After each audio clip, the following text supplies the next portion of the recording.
people just want they want to feel acknowledged. So Sure. if a black person is saying, yo, this country's fucked up, blah, blah, blah, there is racism. There is absolutely racism. Sure. If you're going to say there's not progress, I can't agree with that because there has been progress. Sure. Do we still have a long way to go? Sure. Yeah. But you also can't, and Barack Obama said the exact same thing on the Marin podcast when he was on it was great. You absolutely cannot say progress has not been made. There is just evidence that has been made. Do we have work to do? Absolutely. Of course. Yeah.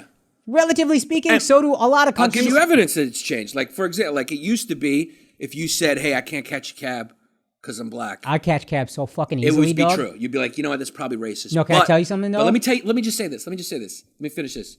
You saying you can't catch a cab probably used to be true, right? But now in 2020, if you're black and you can't catch a cab, let's be honest.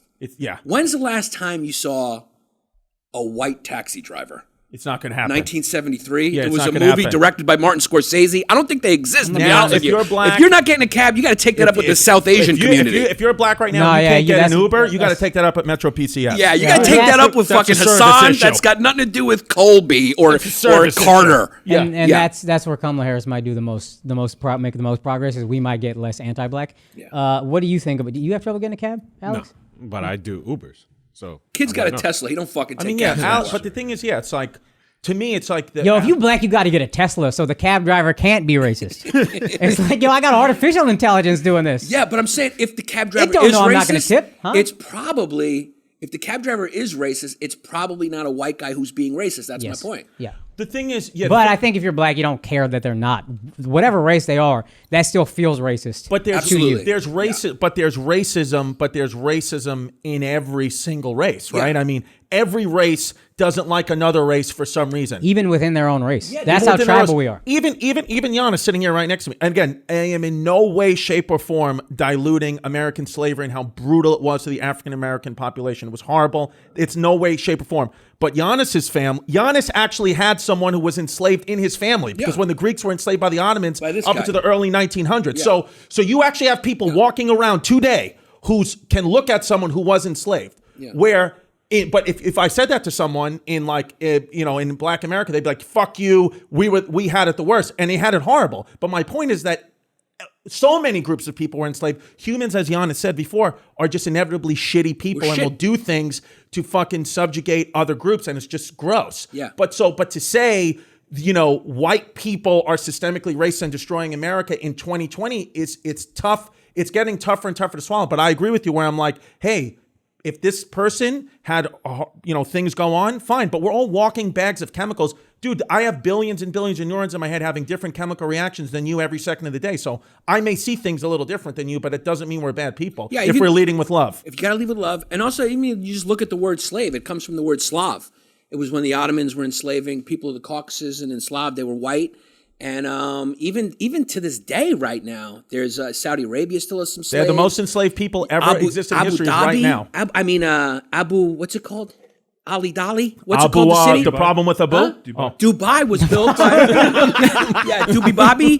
Dubai Babi was built by South Asian quote unquote slaves. I mean, they were indentured servants, but it was slavery by Arab fucking oil I'm tycoons. amazed we did that well there because we also went to Trinidad and you see how we built that shit. Yeah. That is But look, shoddy Akaash, work, bro. you guys we are- ain't good slaves, yo. But I'm sure you spoke about this on. I'm sure you've spoken about this on Flagrant 2 before, where racism it's monetized now. There's no incentive at all for news networks to get rid of racism. They would lose money. They have to keep it alive. They have to look for every story that might have the slightest hint of racism in it, because if they don't, people hate watch more than anything. They need to keep that alive. This, I think this, maybe not that thing specifically, but 24-hour news is dangerous. Sure. Because you need to constantly feed a beast. Sure. Like, motherfucker, who watching news for 24 hours a day? 3 a.m. you got news on? We need something that makes you stick to that channel in front of the TV. Back in the day when it's 30 minutes, hey, this guy got murdered, that guy got murdered. In local politics, all right, done. Even now, and I don't know what the story is, so I may be speaking,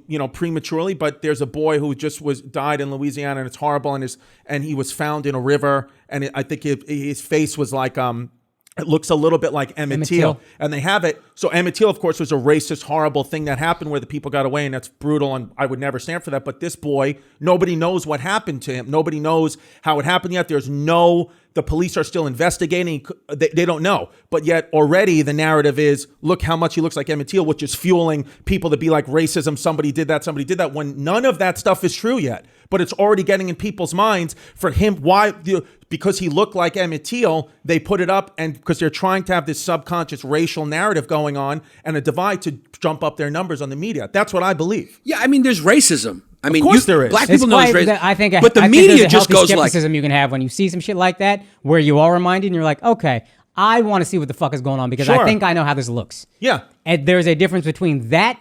There's a gray space between that and this is automatically racist. I don't need the facts. Fuck it. I also understand the skepticism because cops have covered up so much. Of course. For the past 200 years that they're like, I'm not going to believe this shit. You know what I think the problem is, but dude? Yeah. It's dangerous when you just jump to that conclusion and then you go. I think the problem is like when news became content and when journalists got Twitter and they were trying to get followers and stuff like that, they didn't really adapt to the internet and they started using the same model, that advertiser model where we got to get clicks to get paid. Yeah. And so as soon as news stopped being subscription-based news and started being like more... It's a talk show now. Yeah, it's a talk show. Yeah. And like I worked my show. I had a show. And why is Jerry the number one? Why was Jerry Springer the number one talk show in the 90s? Controversy, fighting. Fights. Yep. Yeah. Fights. I mean, Jerry. Jerry. It's fucking... It's car crashes. Even Schulz, car crashes. Schulz's YouTube numbers when they were big jumping, a lot. If you looked at the comments, a lot of it was fighting in between about stances he was taking. If you got people fighting in the comments, that's the algorithm key of the loves algorithm. it. I We know. were just talking, Yeah, you were just telling us fuck about you, this. tech companies, and then you lecture us about morality when you've set the fucking algorithm up for people to fight. Go fuck yourself. You do the same thing that cable news does. You've turned us all into fucking rubberneckers that are pulling over to look at a car crash on the side of the fucking road. Go fuck yourself, Silicon Valley, you pieces of fucking dog shit.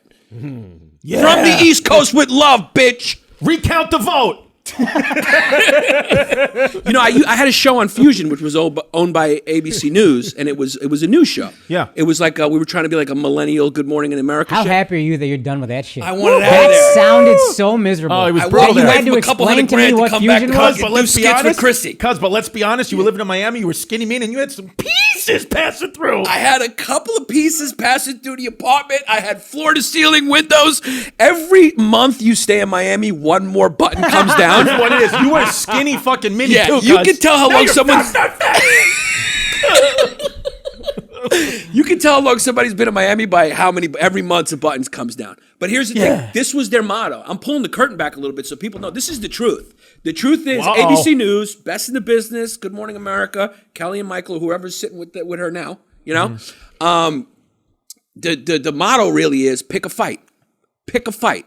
Right. That's what gets the most attention. That's what gets rating. That's what they would tell us. Pick a fight. Yeah. So that's what they're doing. That's what they're doing. They're picking fights. Sure. So the problem is, you know, people see that and somehow something happened around 2012 where people started to think that it was real, that Ann Coulter really cares. It's fucking theater. Yeah. You sit. Ann Coulter came to the stand and was laughing at fucking Joe. I mean, it's theater. And then she goes and writes a fucking book and says, "We're losing this country. There's fucking Mexicans crawling in my soup." There's not. Probably both sides do this, but the biggest mistake I see the left make with this kind of shit is they always fuel that fire. I didn't know who Tomi Lahren was until you saw she was a piece and wanted to fuck her. I would clean her out. Oh my God. My wife doesn't watch Flagrant too, right? I mean, she's a fucking piece. Yeah, she's got no fumes, no fumade. No fumade. If she's got a hot husband, I'm in. But you know what else too? Social media, obviously we know this, but it's almost like now I'm being people. I think maybe in years from now we may see this on a grander scale, but I genuinely believe, like Russian bots, and you cannot count them out, that they might be fueling a healthy majority of the actual race baiting going on in the country. I saw somebody get a black guy, I think it was Stanley from The Office, the man who played Stanley from The Office. He posted DMs that he got that were racist, saying the N-word and horrible things, right? And he posted, "This is the type of stuff I live with," and all those things. And then all the comments, race, race, race. I wouldn't put it past Russia that they created some bot to send those messages. I know that people do that. I know there's disgusting racist people and all that. I know that. But because of how easy it is to manipulate that algorithm and how easy it is for the Russians to make these bots to fuel racism and divide us from within. Oh, you can tell when you get fake comments because it's always the first name and then 10 numbers. Yeah, I wouldn't discredit them at all. But some of them look like so real where I'm like, unless I've made a choice now as a human being, unless I physically see it happen in my actual physical realm, if I see it on the news or on Twitter, or Instagram, I discard it. I don't let it get into my system because I'm like, you just can't tell what's been manipulated, who's telling the truth, who's not. There's too much of it. So I try to make my life small. If I see something that's horrible, I try to act on it there. Or if I see something catch my attention, I act on it there. I'm not worried about what's going on all over the world because too much of our data is manipulated, and I just think it's too risky now. It's a total Enron, Bernie Madoff pyramid scheme where the tech companies inflate engagement by allowing these bots and these fake accounts to increase engagement. They're drug dealers. To increase 100%. To increase engagement so they can tell their shareholders and their public owners, look at how many users are on here, when really there's about a fraction of those users that are real and the rest of them are just digital bots or fake accounts that are there to sow discord. And they look the other way with that because they profit off that. And then if you say a certain thing, they fucking flag you. So it's like, just like a sociopath who pretends to be the opposite of what he is to cajole you, that's exactly what the tech companies are doing. That's exactly what social justice warriors do. They're hiding and obfuscating the fact that they're shit people and they're all about themselves by putting up this smoke screen saying, I am here for all victims. Because nobody questions you if you say, hey, donate to this charity. If you retweet a charity that says donate to this charity, I'm a good person. Or if you point out somebody else's flaws, nobody's going to question you because they're looking at the person. It's a fucking tactic. It's transparent, and we should be onto it now, especially since that kid Tristan is now talking to the media. Yeah, it's what it is. Tristan. He's pulling the curtain back on the Wizard of Oz, and the Wizard of Oz is a little Chinese kid that works at TikTok that's trying to destroy us. They named it TikTok because they know the end is near. They know America's almost over, and they're just sitting there going TikTok, but they're saying it in Chinese. That fucking that piece of shit fucking app is full of pedophiles and devil worshippers. That little Chinese kid, whoever made TikTok, in the same petri dish, they made TikTok, the Wuhan Weezer, and Yao Ming.